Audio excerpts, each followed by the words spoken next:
Welcome to another episode of What's Up, Prof. Welcome, Walter. We're back in the old setting, Martin. Yeah, well, at least we have some of the backdrop where we were. An African sunset. Or was it an African sunrise? I think this was a sunset. It was a sunset. Yes. Okay. Yeah, well, you titled this one Absentee Landlord. Yes. Can we pray and then you explain to us how you got to this? All right, let's do that. Our Heavenly Father, thank you so much for bringing us together again. Thank you for every blessing that you bestow upon us, and we ask that you now also enlighten our minds with the Holy Spirit, and we ask this in Jesus' name. Amen. Amen. Martin, Satan accuses God of being an absentee landlord. And then we struggle along in life, and we sometimes despair. Now, my wife recently wrote a book. Well, she's been writing it for a long, long time. And she's been thinking, do I do this? Do I not do this? Do I do this? Do I not do this? What is the right thing to do? Because sometimes you have experiences where you report things and people might perceive it as turning your weapons against the church. Yes, correct. And that is the last thing that we would want to do. But to be an ostrich and put your head in the sand is also not wise. No. Because people will suddenly come into situations that they never expect, and they walk in the front door and they walk out the back door. But this is still God's church, God's people. And there are lessons to be learned. And one doesn't give up, one continues. So she wrote a book about our life story called Dwelling in the Secret Place. I thought it was quite a nice title. And it's available now, and people can download it for free. Yes. Yeah. It's on our website. The links will be in the description as well. We encourage you to read it. Yes. Because like you just mentioned. Not as a negative, but No. as a positive. That's What is the outcome of all of this? Because a lot of people just want to give up and go. Yes. Never give up. Never give up. Don't go. No. Outside is part of shaken out. Correct. So, just for those who might be interested in this story, and of course you cannot tell everything in a story like that, because some things, as we put it there in the beginning, for the sake of prudence, the best or the worst stories are not even included, because that would take another book. But we'll leave that for heaven.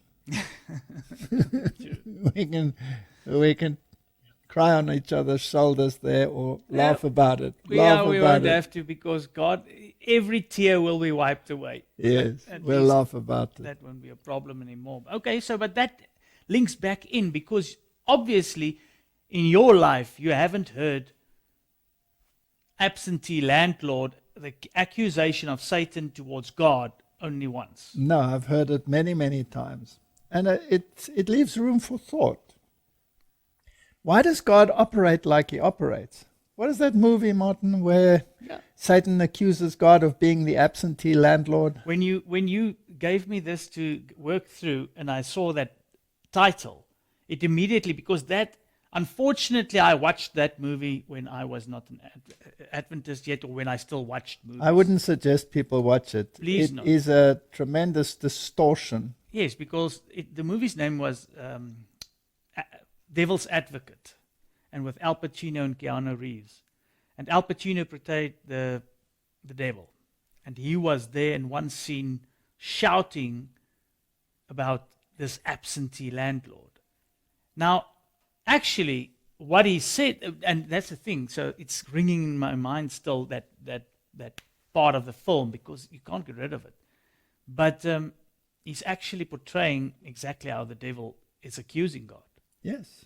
And he did a good job, but it's a distorted job. And if you want to see it from that perspective, then God is indeed an absentee landlord. I mean, why did deism come into existence? And remember that even Miller, Yes, William Miller, was a deist for quite a while, and the entire circle of people of influence in his time were basically deists. it was basically the enlightened ones. Yes, they were the enlightened ones, and many of the people involved in the American government and in the Constitution, they were deists. Yeah.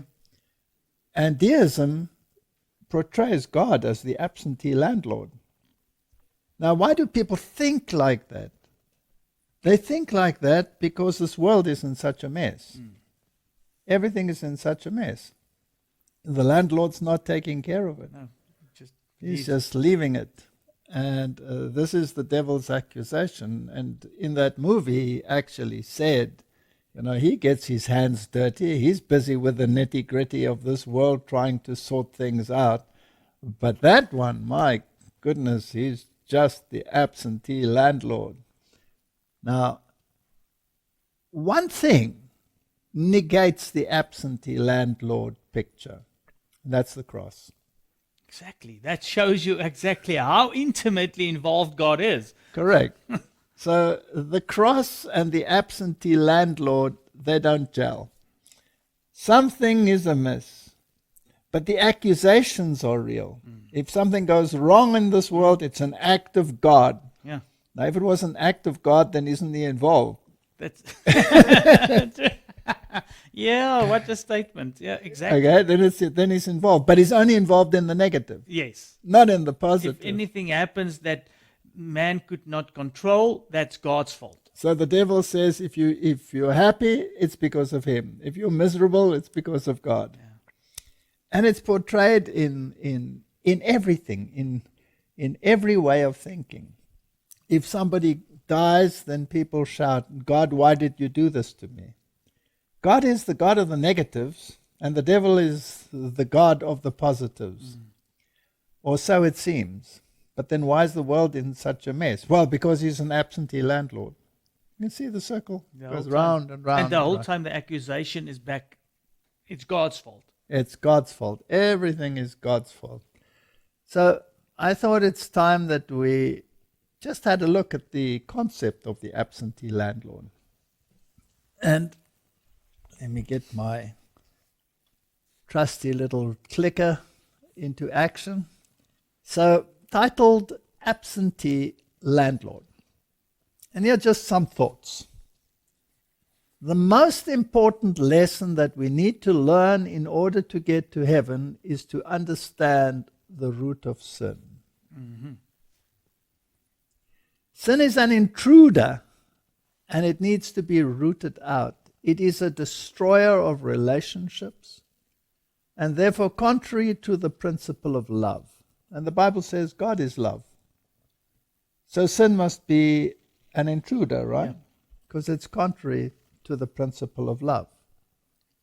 The root of all sin is selfishness, and the root of all goodness is selflessness or humility. Now, those are the aspects that you find in God. That's it. Who is portrayed as the villain in all of these movies and in all occult writings. I mean, Blavatsky puts it quite plainly, that God is to blame for everything. He's the evil one. He's the serpent. She turns it round, right? So, we don't need false humility, but you need real humility. So all relationships operate on one principle, and that principle is love. But it's interesting how the devil distorts love. Hollywood portrays love as eros, passion, from where you get the word erotic from. So Hollywood's love is eros. Eros is not even mentioned in the Bible. You have phileo, from which you get the word Philadelphia, brotherly love. And you have agapeo, which is selfless love, which the world doesn't even recognize. The ancient Greeks never even recognized agapeo. But it's the highest form of love in the Bible. Yeah, yeah. And the unrecognizable absentee quality on earth. So we need real humility. All relationships operate on one principle, and that principle is love. It's other-centeredness. Yes. Love is a principle and it's not a feeling. But it's not devoid of feeling. Of course you have feelings, but the feelings mustn't be the guide. The principle must be the guide. Yes, the sequence must be right. Yes.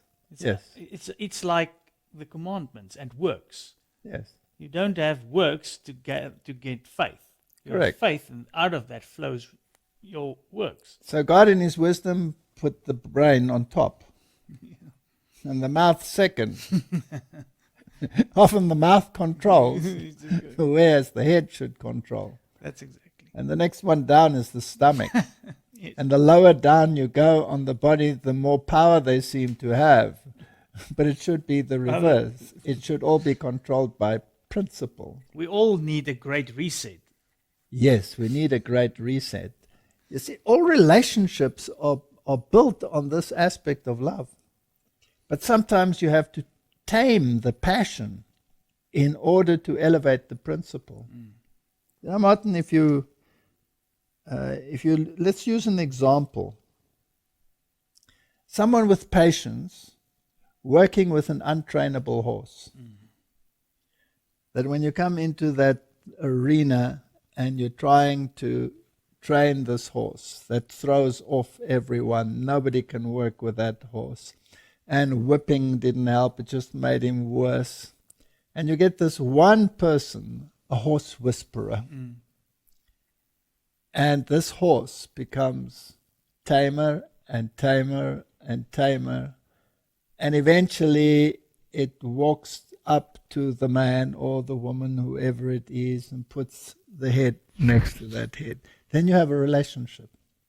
But the relationship could not exist before the temperament was tamed.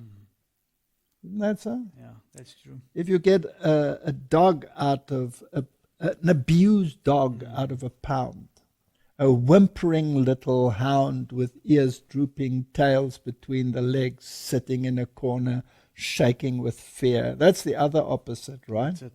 From this high-spirited aggression. And nothing works with this dog except patience, love, kindness. Actually, the same remedy. The same remedy. And eventually the ears go up, the tail comes up, comes closer, learns to trust humanity again. And before long he's running around, bounding around, playing with balls, happy as a lark, right? That's how it happens. So love is the principle. And if love doesn't control the passions and the feelings, then the passions and the feelings reign and the principle disappears. Yeah. That's a very good explanation. On both sides, like you just mentioned. So everything in the spectrum of how we use our feelings has to be kept into harmony with love. Then it will be balanced. Correct. And you can bring this aspect into anything. You can bring it into worship. When feeling starts controlling the worship, you end up with eventually such characteristics that thinking people will be disgusted. Right? In Genesis 3:22 we read, "And the Lord God said, Behold, the man is become as one of us, to know good and evil. And now, lest he put forth his hand and take also of the tree of life and eat and live forever." So what he did is he prevented him from eating from the tree of life, and man was subject to death. Yeah. But that didn't mean that he rejected him, because he gave a promise of redemption, right? And we discussed that last time. That's it. So let's progress from there. But now we're going to go to the absentee landlord. If he was so concerned about humanity that he was prepared to sacrifice himself for their redemption, then how does that fit in with an absentee landlord? There must be something that we're missing, right? That's it. Okay. So let's ask some questions. I know we can spend some time on questions. I like questions. No. And people always say, why do you ask stupid questions? There's no such thing as a stupid question, right? A question is a question, something that bothers someone. The only stupid question is the one never asked. You're right. Very good, Martin. So why does God say man is become like one of us? What is it about man that even angels long to look into? All right, let's ask some questions. First question, does Satan hate God? Yes. He must, right? Mm-hmm. He must hate him with every fiber of his being. So every accusation that comes out of his mouth Will be negative. must be evaluated. That's it. Yeah. Even if it's positive, there might be something in there. There might be a twist in the tail, right? All right, so Satan doesn't operate on the principle of love. He operates on the principle of hate. Yes. Hate is very powerful. Hate actually runs the world. What are wars about? That's it. It's about hate, right? Selfishness and hate. I think those two run together. You don't even know that you hate when you've got selfishness. Okay. And even in marriage, Yeah. love can turn to hate. And hate is very destructive. But love is more powerful than hate. Did you know that? Yeah. Although it often seems to be the underdog. Mm. All right. So we've answered this question. Does Satan hate God? There's no doubt that he hates him with every fiber of his being. Why does he hate him? Because he's unselfish. God is unselfish. That's it. And he is selfish. And those two spirits clash. So the question is, why does he hate him? What character trait of God does he hate? Definitely the unselfishness. Definitely the unselfishness of God. But how can you be a ruler? How can you be a powerful ruler of the entire universe and not be absolutely in control and commandeering everyone to go and do whatever it is your whim tells you? Yeah.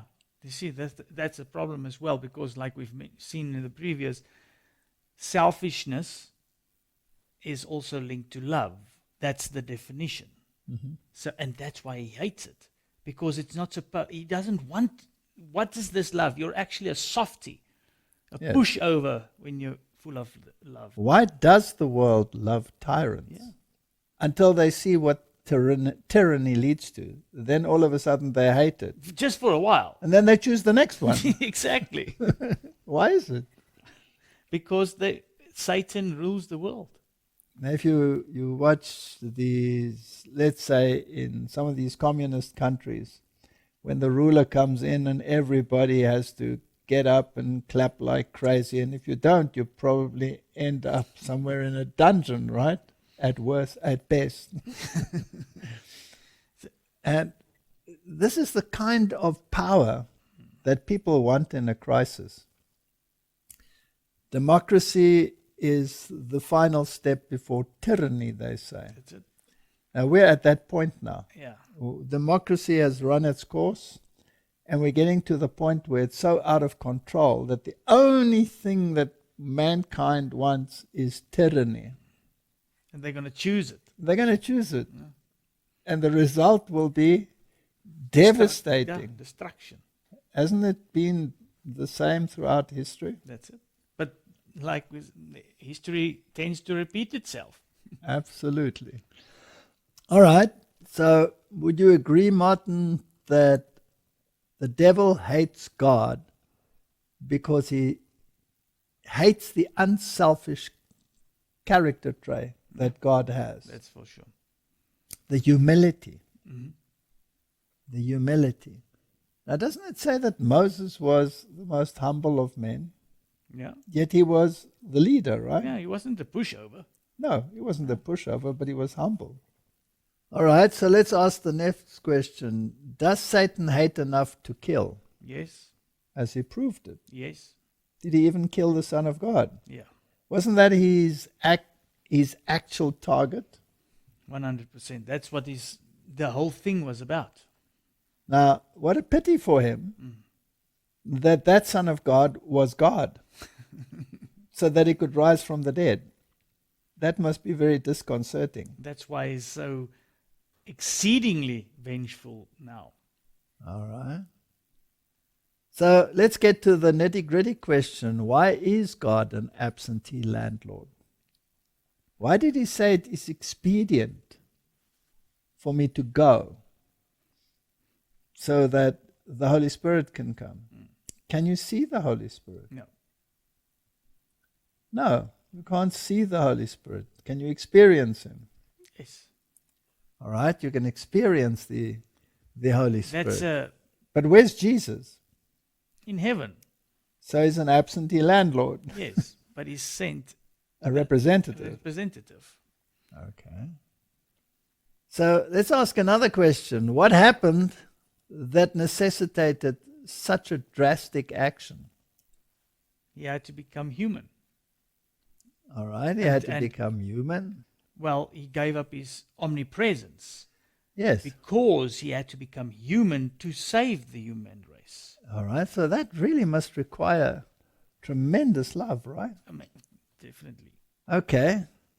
So what happened? There was this intruder in society, which was called sin. And sin needs to be eradicated from the heart, and it needs to be eradicated from the mind. And sin is based on selfishness. Every single aspect. Why would you want another God besides you? Because of selfishness, right? For sure. Why would you not want to acknowledge the one true God? Yeah. Because of selfishness. That's it. Because Why would you want to kill or steal or murder in order to avoid being associated with him? No, Selfishness. Okay. So the answer is sin entered the universe. So the next question is, who's to blame? Well, now Satan accuses God, but it's actually his fault. It's Satan's fault. Yes, he was perfect from the day that he was created until iniquity, sin, was found in him. So he was created perfect, but that doesn't exclude the capacity to sin. In other words, you must have freedom of choice in order to be able to sin, otherwise you'd be a robot. That's it. And since love is unselfish, you cannot exclude something. No. So, as well, love is also not possible if there's no free choice. So man has become like one of us, knowing good and evil. God is not evil, No. but being God, he knows the consequences of evil. It's almost as if you can say man now knows selfishness and unselfishness. All right. So now there's a choice to be made.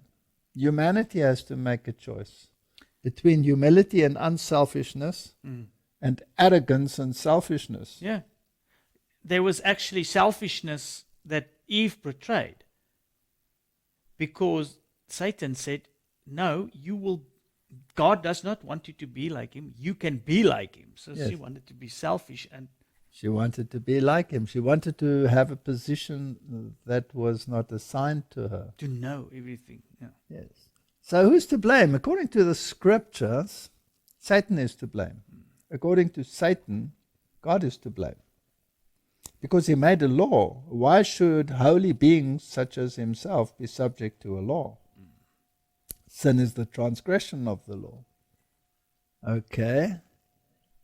Now, we know who, according to the scripture, is to blame.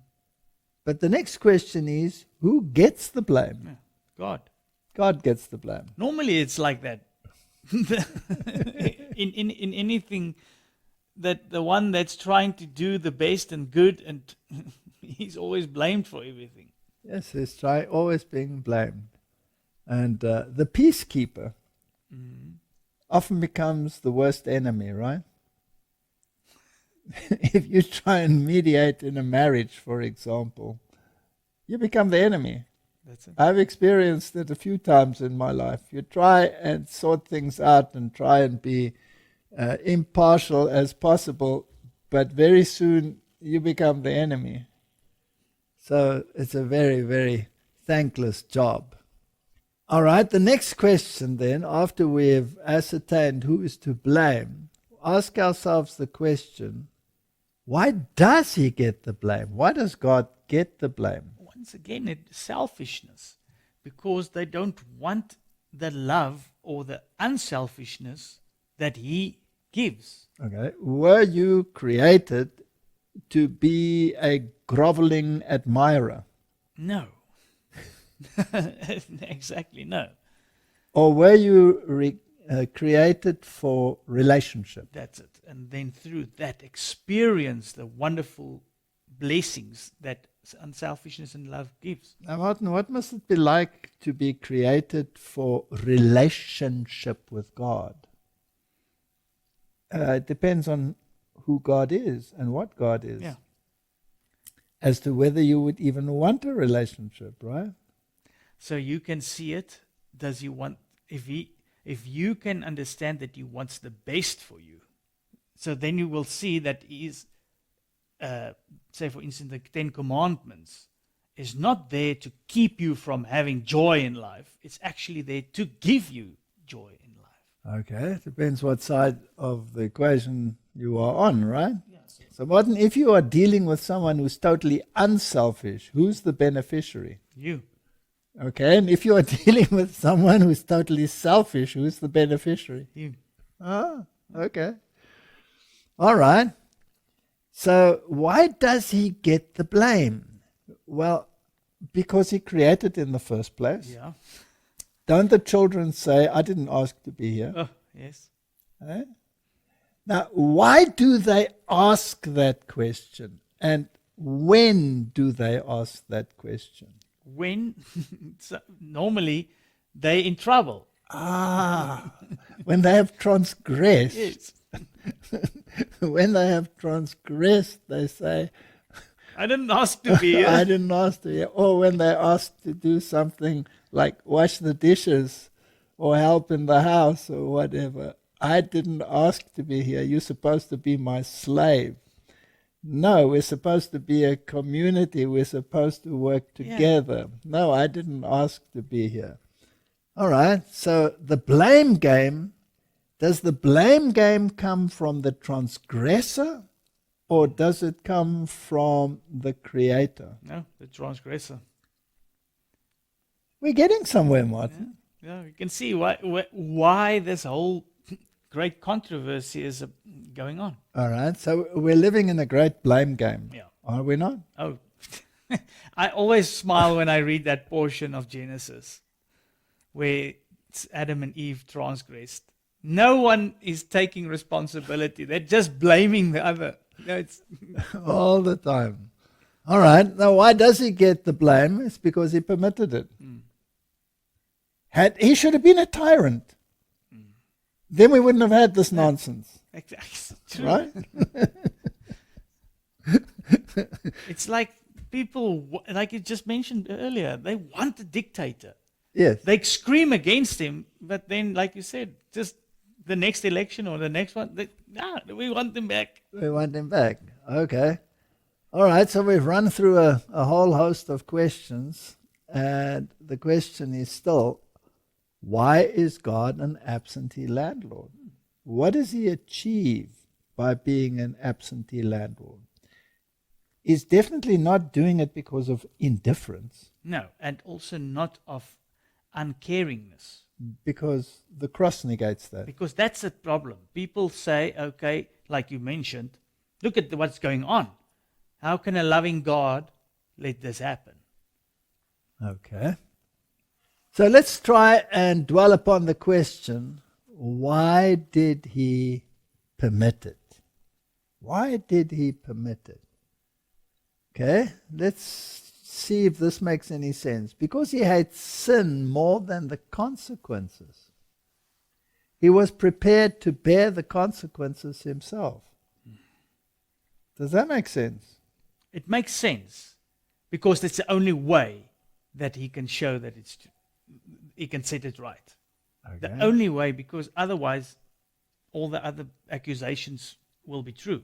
Okay, so can we safely say, and the Bible says it quite clearly, that God hates sin. Yes. So if he hates sin, then why did he permit it? Because obviously sin was going to have consequences. Yes. Right? But he permitted it anyway. He had to. Because the alternative was to create you a robot. Yeah. And then you don't have love. No. So he had to permit it because only if there is the choice to sin, there can be love. Okay. That's actually a very Scary thought. scary thought. Okay. So he had to permit it, or else he's not a God of love. He could have chosen not to create it, but then you don't have a relationship. Yeah. It's worth nothing. So he was prepared to bear the consequences himself. So what does that tell you about his longing for relationship? Yeah. That's why he actually created, I'm sure. All right. So the longing for relationship must be so great that he was prepared to die for it. Yeah. That's quite a thought, eh? The longing for relationship was so great that he was prepared to die for it. Now, if your longing for relationship is so great that you are prepared to die for it, why would you be an absentee landlord? If you long for a relationship with a woman And that you love, why would you by choice be an absentee landlord? Does that make sense? Not a lot, no. Okay, we're running through some thoughts here, but I hope the people will understand Well, what we're trying to get at. well, if you take it like this, that will show you if she really loves you. If you have this distance. Okay. For if she can continue keeping your love of your life, if she keeps faithful to you, even though you're absent from her. All right. Let's take a situation of war. And you are taken away on a war mission. You you climb on board of that big vessel and you wave goodbye with many, many tears. And off you sail, perhaps to be gone for a number of years. Mm-hmm. That surely puts a test to a relationship, doesn't it? Yeah. If it's still there when you come back, then you know. You can safely tie that knot forever. Yeah. So I think there's very much method in what he's doing. Okay. All right. So what were the consequences? They were pain, suffering, and death. Now, if he left us to those, then he would be an absentee landlord. Yeah. But if he embraced them himself, is he then an absentee landlord? Not at all. He might be gone, but he's not absent. No. All right? And if you are on that military expedition, if you've been sent away to the army, where's your heart? On the other side of the ocean. On the other side of the ocean. And, like you said, he came and he actually paid all of this himself. Well, when he became absentee, when he ascended to heaven, he sent a representative of himself to be here still. Correct. To work with hearts and minds. Hearts and minds. So, in actual fact, through his representative, he's not absentee. Okay, let's ask another question. We've now concluded that he hates sin. Does that mean that he hates the sinner? So does he hate the sinner? No. No. No. We tend to do that. Oh, yes. Somebody that transgresses against you, you tend to hate the person rather than the deed. In fact, you hate the person more than the deed. Yeah. You really want to sort that person out, don't you? Yep. Okay. That's a lesson. What does God want to do to that person? He wants to save the sinner. He wants to redeem him. All right? So let's ask the other question. Do we hate the sinner? Unfortunately, this asks, do we, not should we. So do we? Yes. Should we hate the sinner? No. Okay. All right, Martin, so are there lessons to be learned? Yes. Now, how much do we actually hate the sinner? Do we hate the sinner enough to kill him or her? Actually, yes. Otherwise, we wouldn't have the situations on earth, right? We wouldn't have wars. We wouldn't have anything. You know, you can put this literal and you can put it spiritual. Because do we hate the sinner enough not to even evangelize him or talk to him and thereby, in effect, kill him? Now, when Paul was persecuting the Christians and in vision, the representative of God on earth, the human representative, was told, Paul is praying, he says, Lord, do you not know what this man is doing? No, I want you to go and anoint him. And I want you to take him up into the fold as a brother. Was even that representative spluttering? Of course. But if you put yourself in that one, if there's somebody going out there that's constantly, and you know he is the top ranked, okay, this one was now a spiritual one, but he's the top ranked, say, atheist that's getting rid of people, and you have to go and anoint him. A very tough thing to do. All right, so we actually hate sinners enough to kill them. Or if someone transgressed against you. And when it comes to some relationships, I mean, why do we have sayings about ladies that have been scorned in a relationship? Hell has no fury as a woman scorned. There's a lot of animosity that comes out. Okay, do we transfer the hatred for the deed to the perpetrator? Yes. We do, eh? And that's it. The deed falls into the background eventually. Yes. You just get this, you start building up this whole hate for that perpetrator. And when you look at propaganda, let's say war propaganda, don't you create an atmosphere of hatred for the other party? That 100%. For a people. Yes, for a whole nation. How crazy is that? I mean, just take this for instance. You have brothers in the faith in that country as well. Yes. As well as in this country. But you're told to go and kill them all. And then, it doesn't even make sense. How can you partake in this? Okay, so this is the mess that we are in, and we're still trying to answer the question, why is he an absentee landlord? Right? So we're approaching it a bit obliquely. We're coming from the side of asking questions. Because basically what we need to do in this life is we need to understand the character and the mindset of God. Because if we don't, we will end up like the devil, hating him. That's it. And we have to be of one mind with him so that we can be of one accord and one mind together. You're absolutely right. So are we inclined to transfer the hatred to the one who permitted it?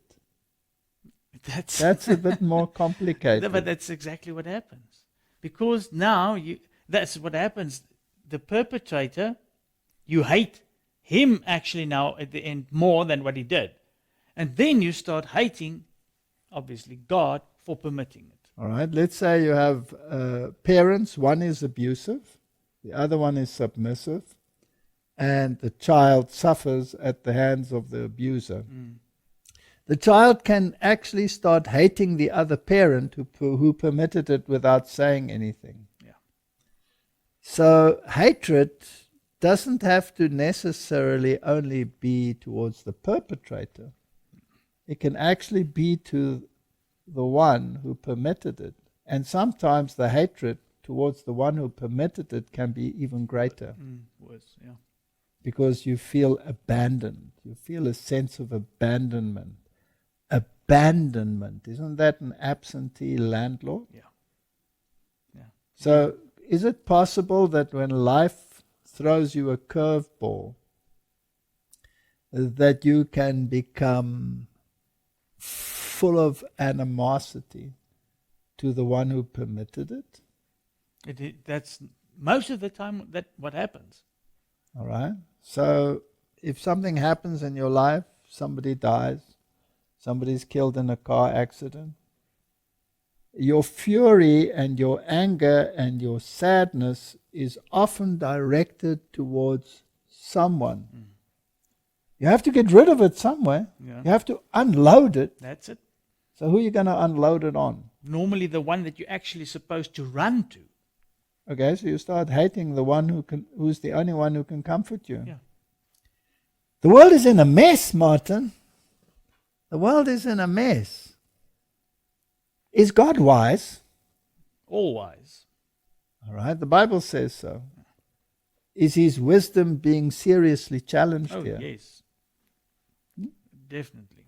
Okay. So let's ask the question then, do we play the blame game? That's for sure. Nobody will. It started with the blame game. You said it right from the beginning. The woman you gave me. That's the serpent you created. Why'd you create that stupid serpent? It's your fault. Exactly. The whole time, it's his fault. Whatever happens, it's his fault. And so when Adam said, the woman you gave me, who's the accusation against? God. Not against the woman. No, God. It's against God. The serpent you created. Yeah. Who's God the again. accusation? God again. It's not even the serpent's fault or anything, it's God's fault. No, it's never your fault. No. That's blame game that you just asked. You know how much better everything will start going if just everybody start taking responsibility without just blaming. Okay. All right. Now, if you had a referee who could sort all of this out and keep everything under perfect control all the time, wouldn't it be better? So don't we need a tyrant, Martin? Yeah. Don't we need a strong man who will sort these things out? Exactly. Is the world looking for one? Yes. The world's looking for one and they want to blame someone. And will they get him? Yes. Okay. But who will he blame? He also has someone to blame. He will blame God again. God. He'll blame God.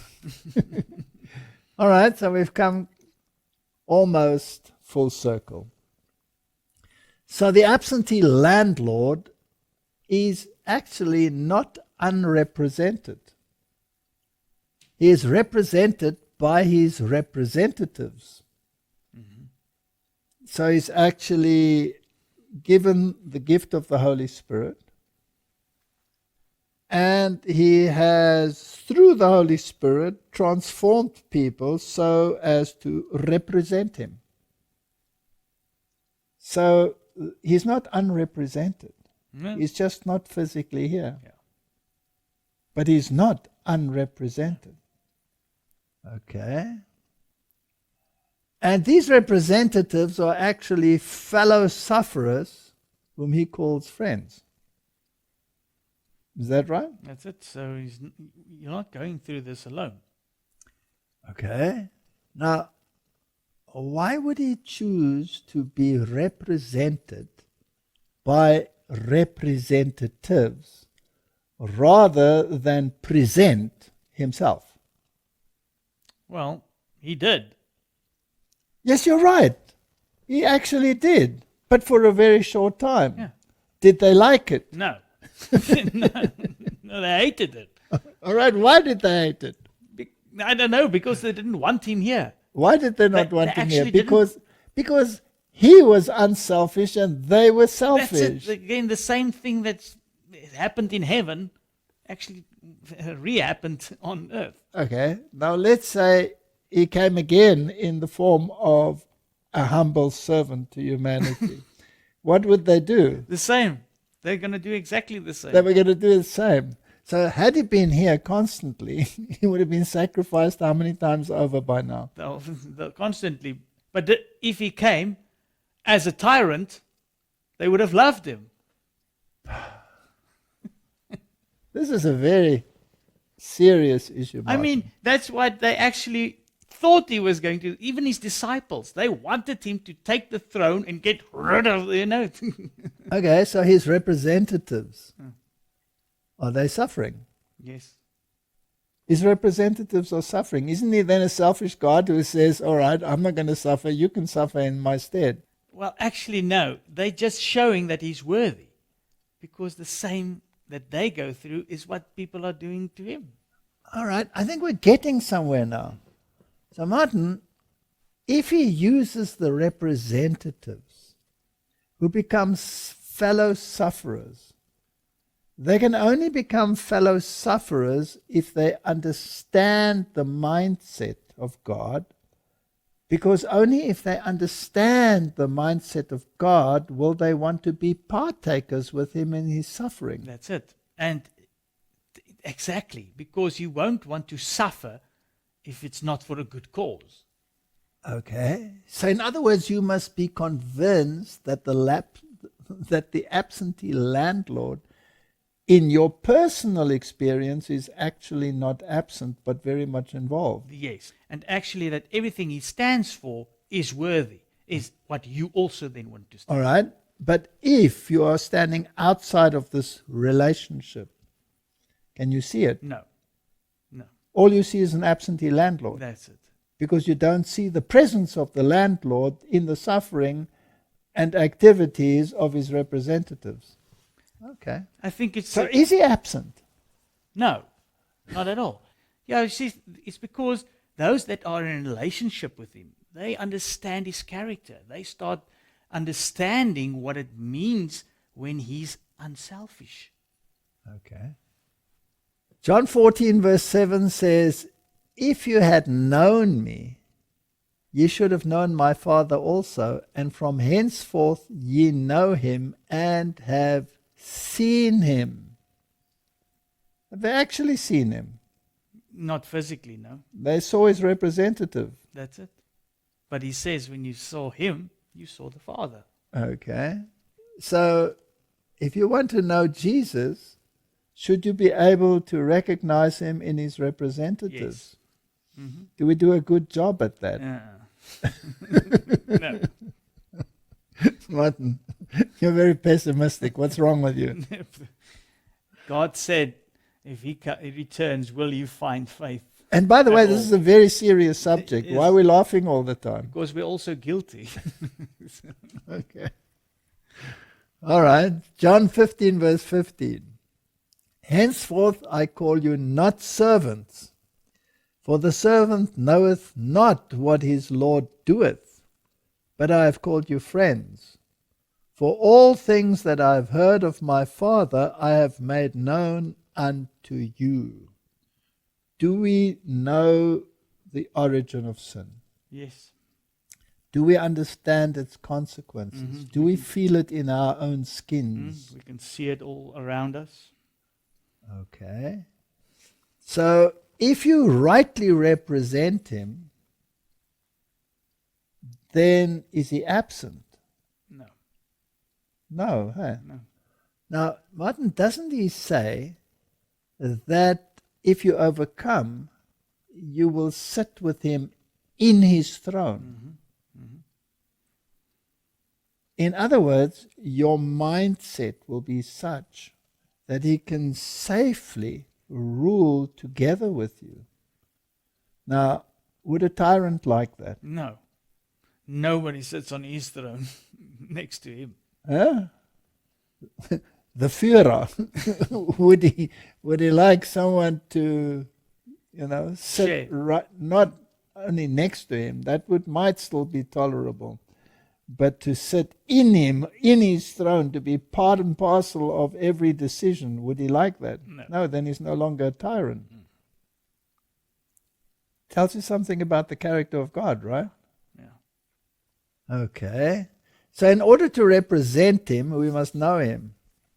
So how, Martin, do we get to know him? By having a relationship. And the only way to have that is from what he's left us. And that's his word. That's very good. Okay, let's have a look how we get to know him. There are a few ways in which we can get to know him so that we may represent him. And if he is perfectly represented, then he's not absent. We can get to know him through prayer. When self is woven into our labors, then the truth we bear to others does not sanctify, refine, and ennoble our own hearts. It will not testify that we are fit vessels for the Master's use. It is only through fervent prayer that we may hold sweet fellowship with Jesus. Fellowship, is that absentee or is that present? Definitely present. Okay. And through this blessed communion, the words and the Spirit are made fragrant with the Spirit of Christ. There is not a heart that will not bear watching. Jesus, the precious Saviour, enjoined watchfulness. The oversight of self must not be relaxed for a moment. The heart must be kept with diligence, for out of it are the issues of life. Watch and discipline the thoughts, that you may not sin with your lips. Martin, the representative must have the same mindset towards sin as the one you are representing. Yeah, right? Correct. Otherwise it's futile. You must hate sin. He must also have the same mindset towards the sinner, or else he won't represent him. He must also have the same character, or else he cannot be a good representative. So you better be in communion with him, and that you do through fervent prayer. You hold fellowship with him. And you have to discipline your thoughts so that you may not sin with your lips. Once again, is that sequence. Okay. Because mind first, over the rest. First it starts here and then goes down, not the other way around. Okay, the second way we have fellowship with Jesus is through the Word. Let us run with endurance the race that is set before us, looking unto Jesus, the author and finisher of our faith. No man, woman, or youth can attain to Christian perfection and neglect the study of the Word of God. By careful and closely searching his word, we shall obey the injunctions of Christ. Search the Scriptures, for in them you think you have eternal life, and they are they which testify of me.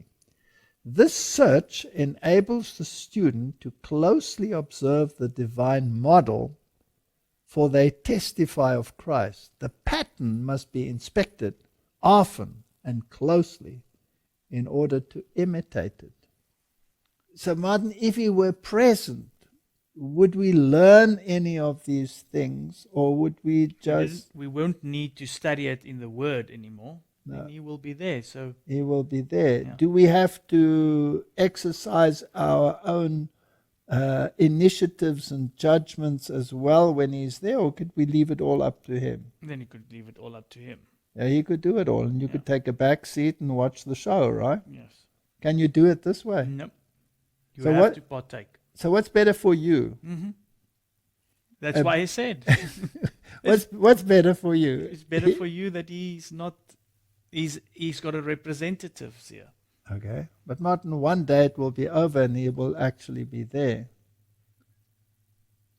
Isn't it better if he never is there? No. No, because you have to have eventually the reward for what you've tried to represent. In other words, if you have developed the character, then it's no longer necessary that he be absentee. Exactly. Then he can be fellowship. Okay, so as long as sin reigns, it's better that he be an absentee. Yeah. And as soon as sin is overcome, completely eradicated, it's no longer necessary to be an absentee. Does that make sense? That makes a lot of sense actually now, yes. So the accusation of the devil in that movie, is it true or is it No, false? it's totally false. He's a liar. From the beginning. He's always been a liar. All right? The third way that you gain this is by experience. That's why I mentioned my wife's book too. Not because of any selfish motive or tapping on the shoulder, but just to show how God worked. And how, if through experience, you gain a better knowledge. A better knowledge and understanding, because you wrestle with them and you try to understand. And one is very inclined to have all the accusations that come out of the devil's mouth. Yeah. But eventually, once you start understanding the issue, you say, woe is me, I am undone. I'm a man of unclean lips, living amongst the people of unclean lips. And then he says, who shall I send? And I say, okay, send me. Here I am. Here I am. In actual experience, Christ has overcome the world. And how great is his love to us when he invites us to come to him in all our afflictions, distresses, heartaches, perplexities, with the assurance that he will help us. He will bring health and brightness into our lives. If we place our hand in the hand of Jesus Christ, he will place our feet on solid rock. A better foundation than we ever had before. He will make us more strong in his strength, and he will work with all our efforts. Then, when our own souls have experienced his healing touch, we are brought into close fellowship with Jesus, and we will be laborers together with God, not only to restoring the erring, to repair broken hearts and souls, but to impart courage and faith and confidence.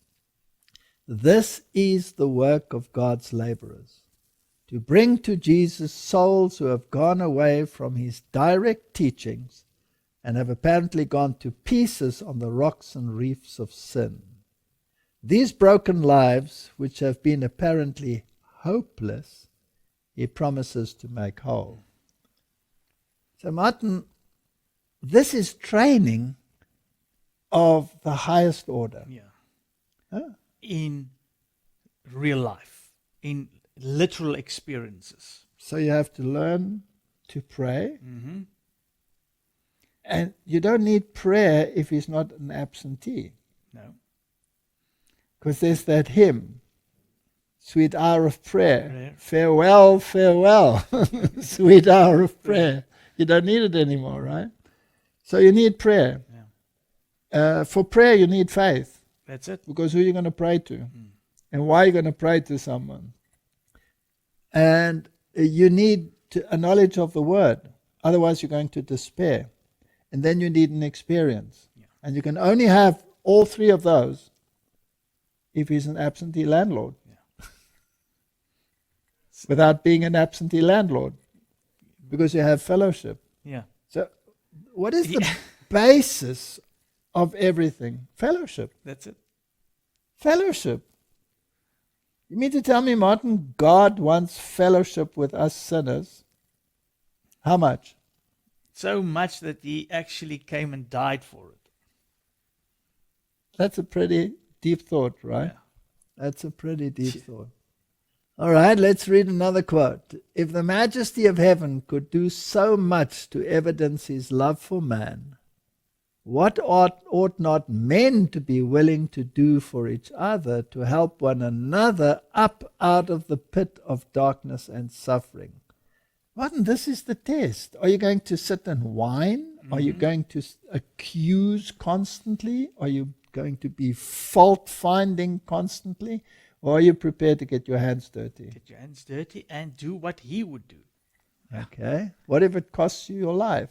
Then so be it. It cost his life. Okay. Said Christ, love one another as I have loved you, not with a greater love. For greater love has no man than this, that a man lay down his life for his friends. Our love is frequently selfish, for we confine it to prescribed limits. When we come into close union and fellowship with Jesus Christ, our love and sympathy and our works of benevolence will reach down deeper and will widen and strengthen with exercise. The love and interest of Christ's followers must be as broad as the world, and those who live merely for me and mine will fail of heaven. Martin, there are religions which are so self-centered that there is no love for the world. No love for the world. Hollywood's motto is believe in yourself, follow your heart. That's selfish. That's absolute selfishness. It's all based on the principles of Luciferian thinking. It's based on aprons, which are fig leaves. And actually, and we will talk about this also sometime, sports is also built on selfishness. Yes, we need to talk about sport. We need to make some more enemies and music. Oh. All right, let's have a look how this works in real life. You have the testing of Job.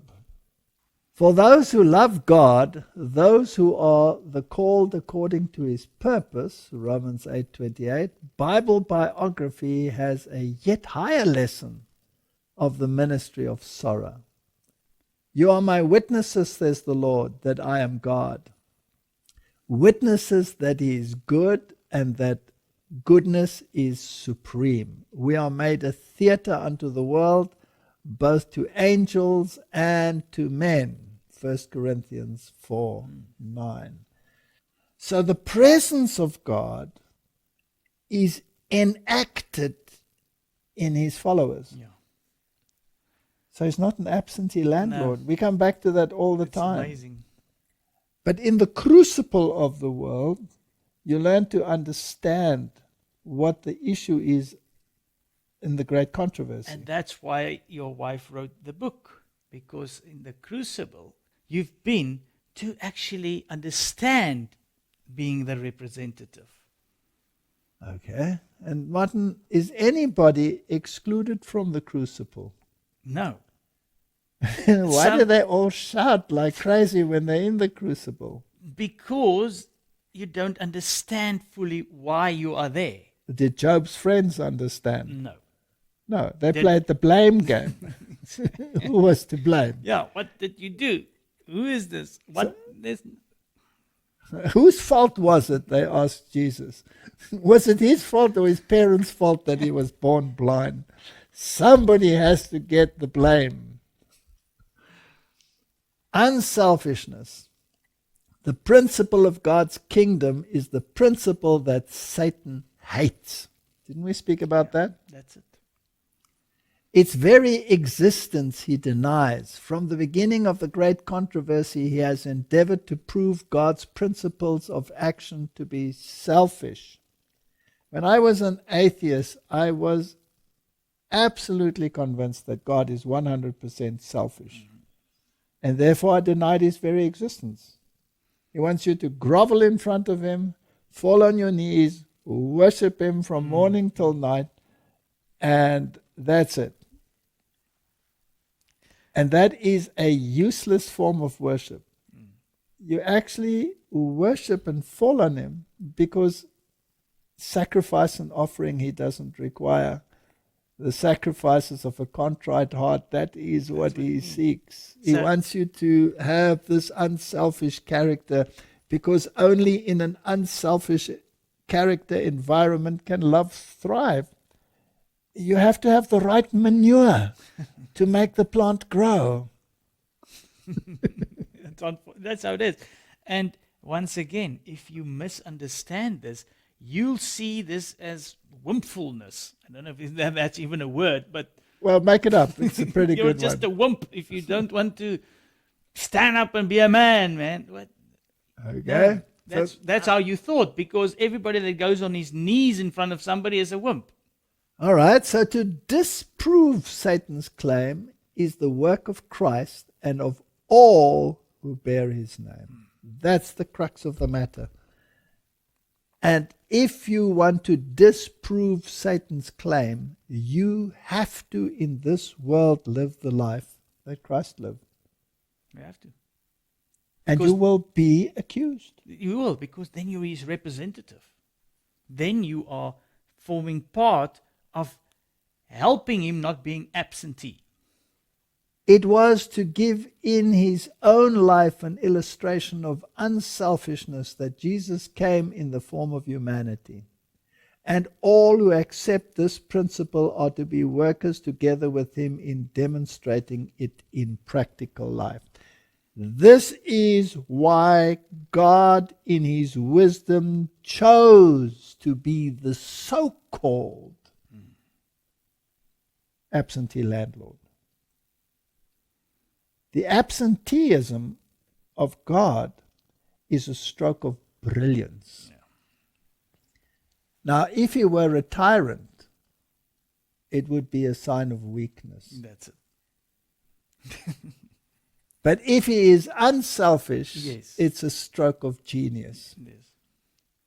And that's the bottom line. We could actually stop You can here. stop now. To choose the right because it is right, to stand for truth at the cost of suffering and sacrifice. This is the heritage of the servants of the Lord. And their righteousness is of me, says the Lord. Isaiah 54 verse 17. Martin, there it stands in the scriptures. That makes me think of that he will be so settled in the truth as not to be moved. So what is truth? He's the truth. You must understand his character. All of these questions that are constantly bombarding humanity's minds have to be answered. Mm-hmm. We have to answer them. That's it. But you can. You can, yes. You just But have to. unfortunately, you're going to suffer when you do it. That's it. The place where you get the answers, people don't like. No. So very early in the history of the world is given the life record of one over whom this controversy of Satan was waged. Of Job, the patriarch of Uz, the testimony of the searcher of hearts was, there is none like him in the earth, a perfect and upright man, one that feareth God and escheweth evil. Against this man Satan brought scornful charge. Does Job fear God for naught? Hast thou not made a hedge about him and about his house and about all that he has on every side? Put forth thine hand now and touch all that he has. Touch his bone and his flesh, and he will curse thee to thy face. The Lord said unto Satan, all that he has is in thy power. Behold, he is in thine hand, but save his life. So was he proved? Yes, definitely. So did it show that he was not base metal, but a precious jewel? So we've actually got the same, I'm sure, same accusation from Satan for all of us. We're all Job. Yeah. Job is a type. We're all Job. And we can either come out like Job, even if he slay me, yet will I trust him, or his wife, curse God and die. Yeah. That's a choice. It's a choice. We all have to make that choice. And many, I'm afraid, will make the choice, curse God and die. Thus permitted, Satan swept away all that Job possessed, flocks and herds, manservants and maidens, sons and daughters, and he smote Job with sore boils from the sole of his foot unto his crown. Still another element of bitterness was added to his cup. His friends, seeing in adversity but the retribution of sin, pressed on his bruised and burdened spirit their accusations of wrongdoing. That's why my wife wrote the book. Mm-hmm.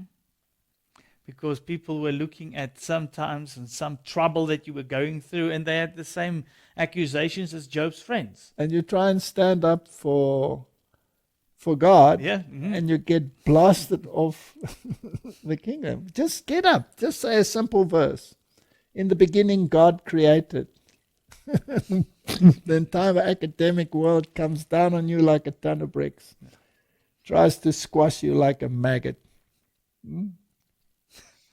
Say, cheese is not fit to be introduced into the human stomach. What happens to you, Martin? Say that at a potluck. Falls. Say that at a potluck. What happens?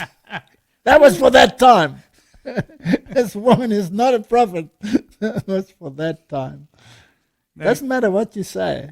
you also get those friends then.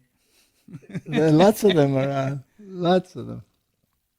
So Martin, seemingly forsaken of heaven and earth, yet holding fast his faith in God and his consciousness of integrity, in anguish and perplexity he cried, "My soul is weary of my life. Oh, that thou wouldst hide me in the grave, that thou wouldst keep me secret until thy wrath be past."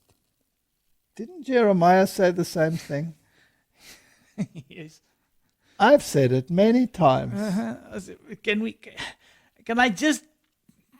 everything just happen? Just leave me alone for a while. Well, haven't we said that a few times in the past? Absolutely, we've said that. Not so distant past. Yeah, sometimes one just wants to despair, right? Where's the landlord? I can't handle this. That thou wouldst appoint me a set time and remember me. Behold, I cry out of wrong, but I am not heard. I cry for help, but there is no judgment. He has stripped me of my glory and taken the crown from my head. My kinsfolk have failed, and my familiar friends have forgotten me. They whom I loved are turned against me. Have pity upon me, O ye my friends. For the hand of God has touched me. Oh, that I knew where I might find him, that I might come even to his seat. Is he accusing God almost of being an absentee landlord? Yes, he is. But he's not wailing to God here. He's wailing to the friends that God is absent. All right, so he didn't give up on God. No. But the situation is just overwhelming. Will we experience it? Oh, for sure. It's a promise. That's for sure. Okay. Behold, I go forward, but he is not there, and backwards, but I cannot perceive him. Where is he? He's an absentee landlord. When I need him most, he's not there. So Martin, his reactions and his statements that he made, were they right? Well, it depends on how we see it. He's right and wrong. If he really looked for God, he would find him. But in that circumstance, yes, he's right. All right. So his accusers were actually the ones that were wrong, and God reprimanded them.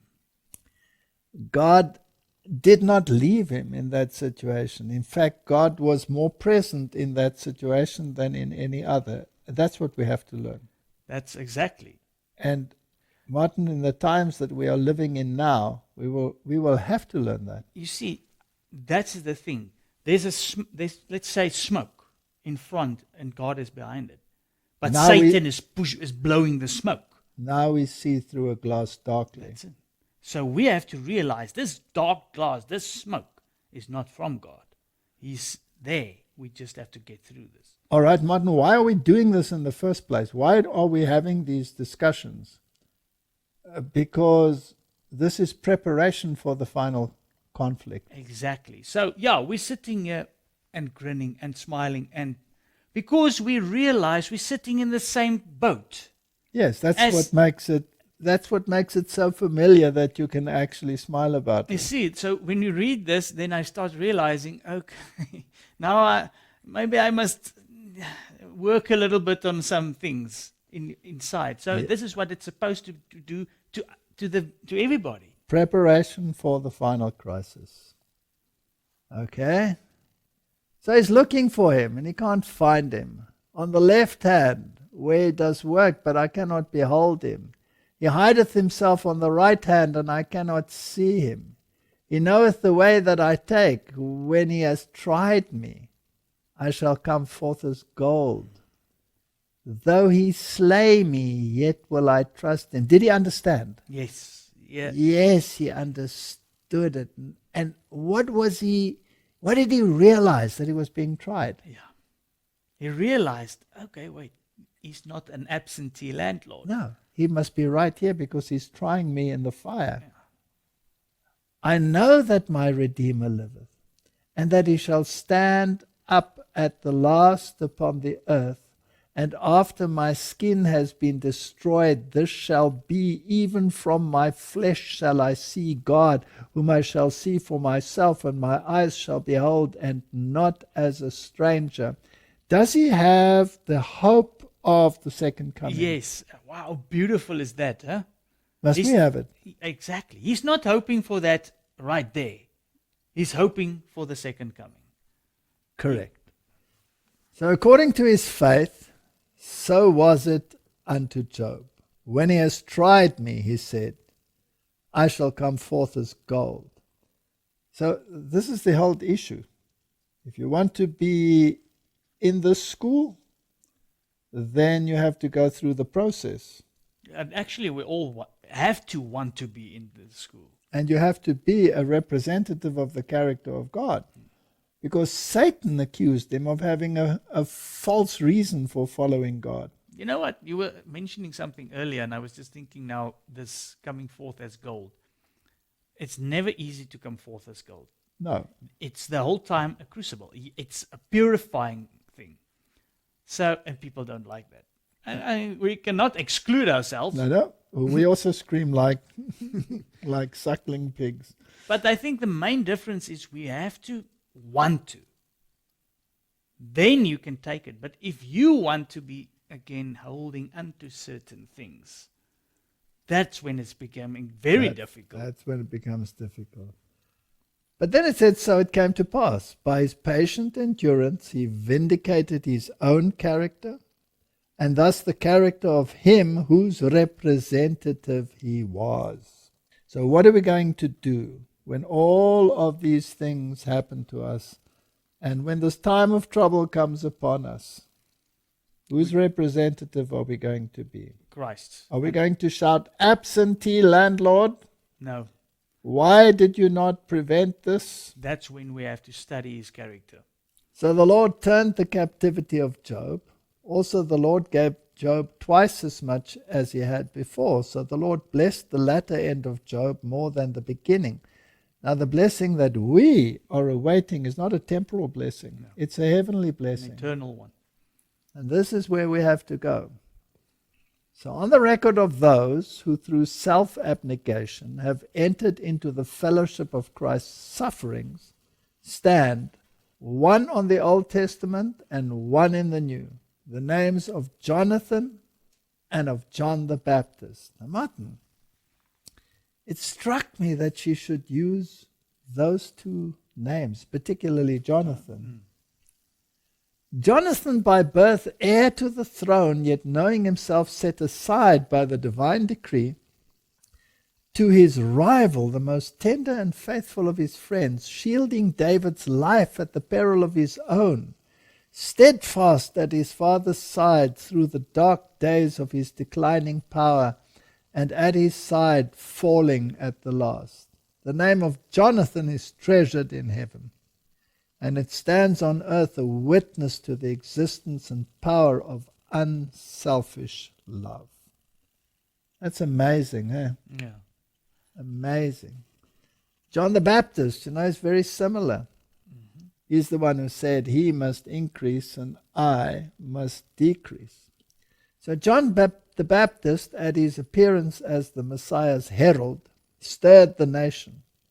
From the place to place his steps were followed by vast throngs of people of every rank and station.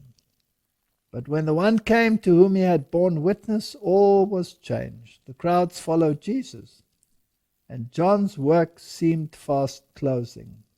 Yet there was no wavering of his faith. He must increase, he said, but I must decrease. John 3:30.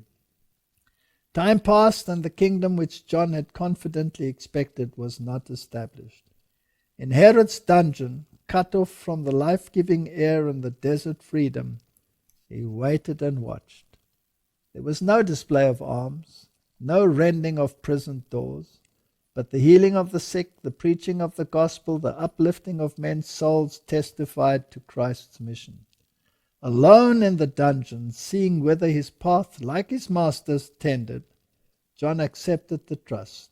Fellowship with Christ in sacrifice. That's it. So he was experiencing this absenteeism. But he had fellowship in the absenteeism. In the end. Yes. He first had all of this, and he was because nothing happened. And he had all these questions. Yeah. And he sent his disciples out to ask, no, are you the one, or do we wait for another? And then he found this fellowship. Yes. Heaven's messengers attended him to the grave. The intelligences of the universe, fallen and unfallen, witnessed his vindication of unselfish service, qualified him for heaven. Unselfish. Now, that leaves the question, what about us, Martin? What about us? In all the generations that have passed since then, suffering souls have been sustained by the testimony of John's life. In the dungeon, on the scaffold, in the flames, men and women through centuries of darkness have been strengthened by the memory of him of whom Christ declared, among them that are born of women, there has not risen a greater. And what shall I more say? For the time would fail me to tell of Gideon and of Barak and of Samson and of Jephthah. You know, Martin, when I read those names, I wonder, why are they included in the Hall of Fame? They made so many mistakes, these people. But that's how God works. It's about rectifying the mistake. What's it? 7 times you fall, but just get up again. And Samuel and the prophets. Samuel was an excellent example. Who through faith subdued kingdoms, wrought righteousness, obtained promises, stopped the mouths of lions, quenched the violence of fire, escaped the edge of the sword, out of weakness were made strong, waxed valiant in fight, turned to flight the armies of the aliens. Women received their dead, raised to life again. Others were tortured, not accepting deliverance, that they might obtain a better resurrection. And others had trial of cruel mockings and scourgings. Yea, moreover, of bonds and imprisonment. They were stoned, they were sawn with thunder, they were tempted, they were slain with a sword. They wandered about in sheepskins and goatskins, being destitute, afflicted, tormented, of whom the world was not worthy. They wandered in deserts and in mountains and in dens and in caves of the earth. And these all, having obtained a good report through faith, received not the promise, God having provided some better thing for us, that they without us should not be made perfect. What a beautiful verse. Yeah, no. Wow. Is he an absentee landlord? No. No. Did Samson know it? Yes. John the Baptist realized. Do you know it? I'm busy doing it. All right, we're learning. He's not an absentee landlord. We have to represent him. And the world has to see it. And the world has to understand it. And very soon, the conflict will come to a head. And may God grant us wisdom. We haven't completed the study. It's too long for one session, so let's continue in another episode and see if we can add some thoughts to this very intriguing subject, the absentee landlord. Shall we pray? Please. Heavenly Father, thank you that you are not an absentee landlord, even though you are an absentee landlord. But in those that you have chosen to represent you, in the crucibles of this world, you have placed a record and a presence of yourself which will echo and re-echo through the ages until we come to that final conflict. And if we cling to our hope and cling to our faith, we will hear those words one day, "Well done, good and faithful servant." Thank you for the promises. Thank you for your presence in our lives, is my prayer in Jesus' name. Amen. Amen.